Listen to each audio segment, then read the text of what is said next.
আমরা অনেক দুঃখ ভারাক্রান্ত হৃদয় নিয়ে আজকের এই মানববন্ধনে এসে দাঁড়িয়েছি। আমরা এই শান্ত নবীপুরকে অশান্ত দেখতে চাই না। আমরা দেখতে পাচ্ছি বিভিন্ন মাদক সেবী এবং মাদক ব্যবসায়ীরা বিভিন্ন দলের ছত্রছায়ায় থেকে আজকে মাদকের কারবার করতেছে।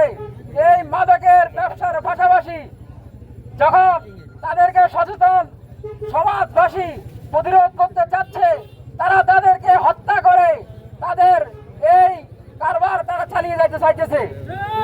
আমরা দেখতে পাচ্ছি আজ বিভিন্ন নেতারা বড় বড় বক্তব্য দিয়ে শেষ করে দিচ্ছে, কিন্তু গতকাল রাতেও দেখলাম যে তারা এই খুনিকে তারা আশ্রয় প্রশ্রয় দিতে চেয়েছিল। নবীপুরবাসী আমরা ফ্যাসিস্ট আমলেও আমাদের এই নবীপুরকে এত অশান্ত দেখি নাই। যত অশান্ত শুরু হয়ে গেছে বিগত এক মাসে।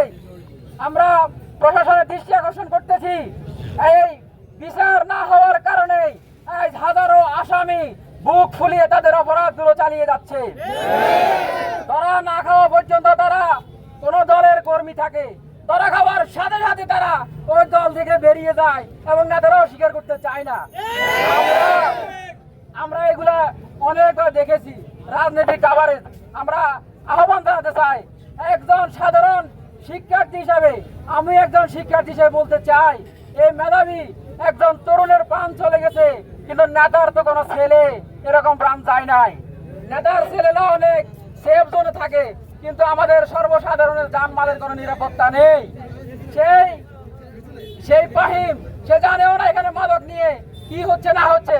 দিন শেষে তাকে সেই সন্ত্রাসীরা খুবই হত্যা করতেছে। সম্মানিত এলাকাবাসী, আপনাদের কাছে বিনীত অনুরোধ জানাতে চাই, প্রশাসন কি করবে না করবে জানি না, তবে আগামী দিনে এরকম শত শত হারুন এই নবীপুরে এখনো আছে।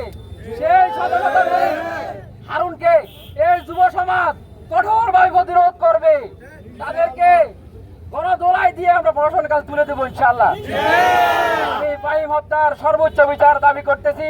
যদি বিচারে কোনো গড়িমসি করা হয়, সেই খুনি যদি আবার মুখ ফুলিয়ে হাঁটতে যায়, আমরা যুব সমাজ তাকে আমরা প্রতিরোধ করবো ইনশাআল্লাহ।